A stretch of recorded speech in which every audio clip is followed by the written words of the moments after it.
This video is going to take our structure, which is going to be a zoo animal, and we are going to write a method to display the results so that we don't have to repeat all of this code for every single animal that we have.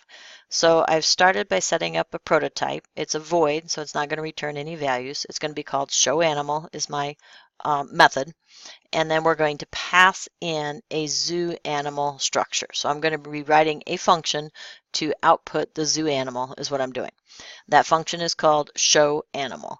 So when I call showAnimal, I'm going to pass it a zoo animal. And so I have already written the code or started to write the code, and I'm going to scroll down and I'm going to actually run this code just so you can see how it's going to print, and it actually does not like what I have. So I ran into this problem where I passed in 1, which is my local zoo animal, that was my lion, and I passed it to an animal, which is my local variable. So what I'm going to have to do, I don't know if you notice, I copied all of this code and I pasted it here, and then I added some prompts. And I'll show you what I mean by that.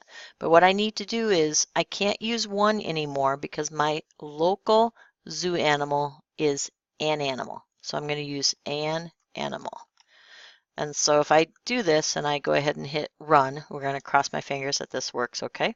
And of course it doesn't because I probably have a typo.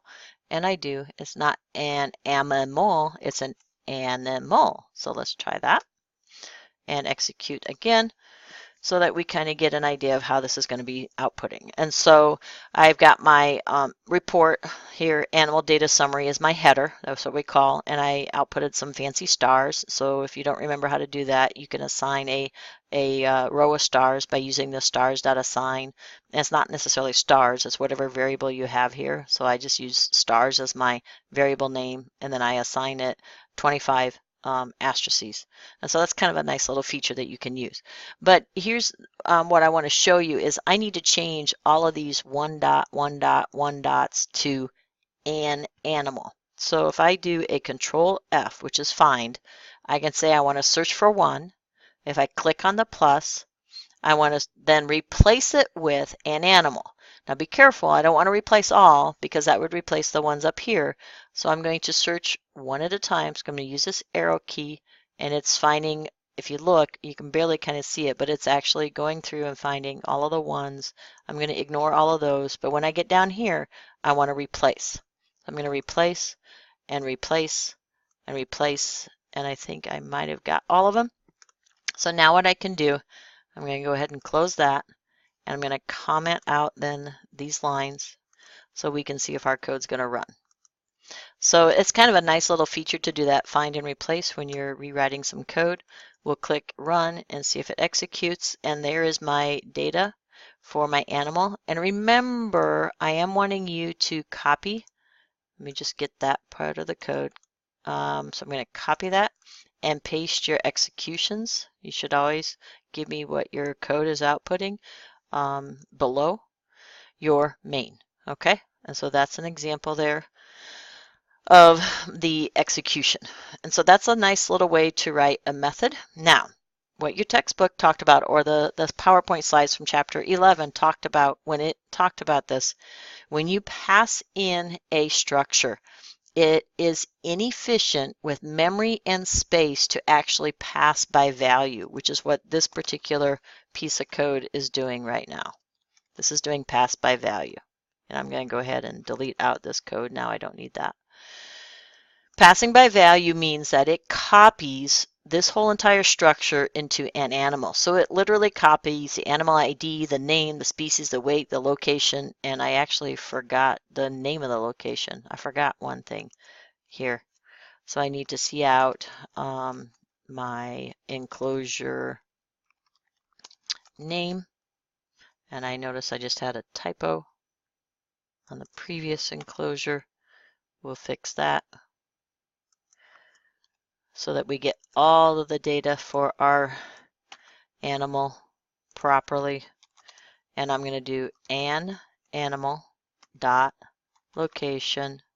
If I hit the tab key, it fills that in for me. Dot, what do I need? Enclosure name. and then endl. So that should finish that out for me. But now I lost my train of thought. Oh, we were passing by value, which means it copies all of this. So we can actually pass by reference if we use an ampersand here, which means I also have to change my prototype line to be an ampersand, zoo animal ampersand. And if we execute this, it should still run, but it does not. Segmentation fault. I'm going to have to research that. Give me a moment.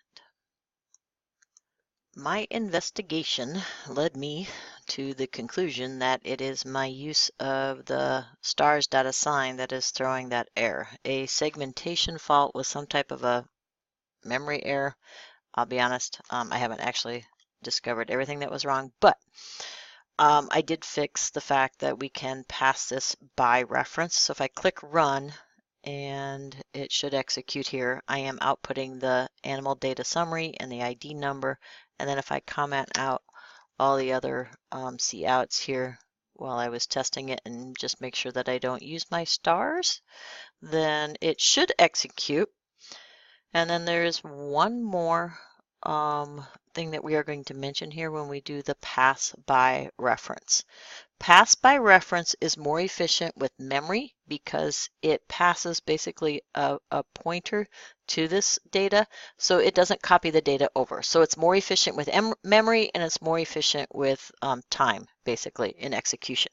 However, I really don't want anybody to be able to change this animal's characteristics, so I should pass it as a constant reference. And what that does is a constant reference gives you the advantage of passing by reference, which means you don't have to copy over all the data. You pass a pointer to that memory location, but it prevents anybody from changing the original data. So if we clean this up and we pass it as a constant reference, that's the most efficient for memory's sake. Okay, and if anybody wants to spend some time trying to figure out why stars don't work here, you go for it. All right. Okay, that gives you an example of how to write a method using a structure that is passed by reference. And so now, if I want to show both animals, I don't have to repeat all of that code. I can just easily say, I'm going to show animal 1, and I'm going to show animal 2, and I should probably put in here just to see out a little bit of spacers. And so I'll do a couple indels right there in order to space that out. So now I can see on my output screen animal 1 and animal 2. After I fix my typo, we should have a good execution. So that shows you how to write a method. And if I scroll up and down or show the full output execution here, we've got both animals. We've got Princess, which is our cat, and Lucky, which is our zebra, which is a horse species, etc.